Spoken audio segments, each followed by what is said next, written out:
Let's talk about how to make a start button. So what I want to happen here is I have a button, I click, it says start, and then the program basically starts at that point.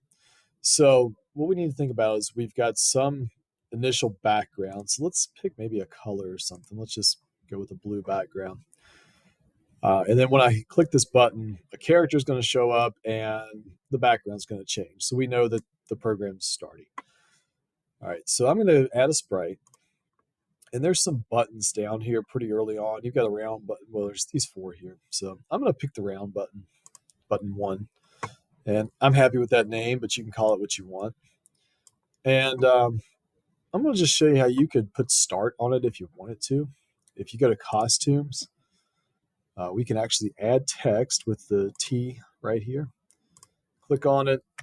I'm going to type start. And I'm going to move that around. So I'm going to go to the mouse pointer and just drag it down. Now that little bullseye that shows up, that is the center of the sprite. So whenever you give coordinates, that's where it's going to go. I don't really love that purple there, so let me play around with the color a little bit. I want it to stand out, so maybe a really light color. I'm going to go with the blue, but I'm going to make it really light. So it's almost white at that point. And I think I could go a little bit bigger, so I'm going to make it a little bit bigger by dragging the corners. So there we go. I've got a start button. It's pretty obvious that means start now. All right, I'm going to put this at 0, 0 over here on the coordinates so that it's right in the middle of the screen. All right, so that should be good now. All right, I've got my start button.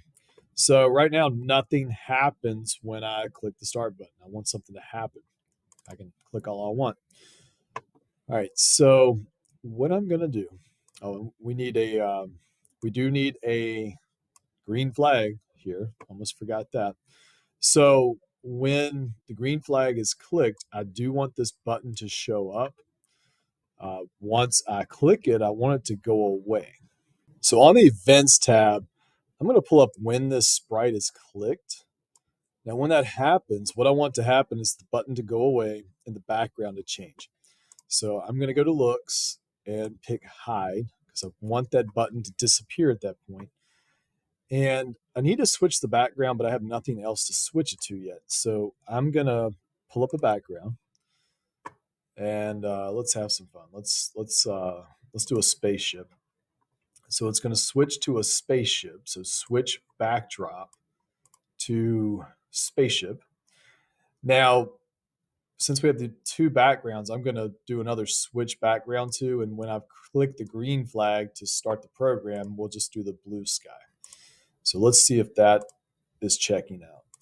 Okay, so far that's working. All right, so I'm going to stop it. Actually, I'm going to hit the green flag so that I can see the original here. And I want to put a character on here too. So let's add a sprite and let's put a bear on there. Why not? All right, so when the green flag is clicked, I don't want to see that bear. So I'm going to go to when green flag clicked, looks, I'm going to hide it.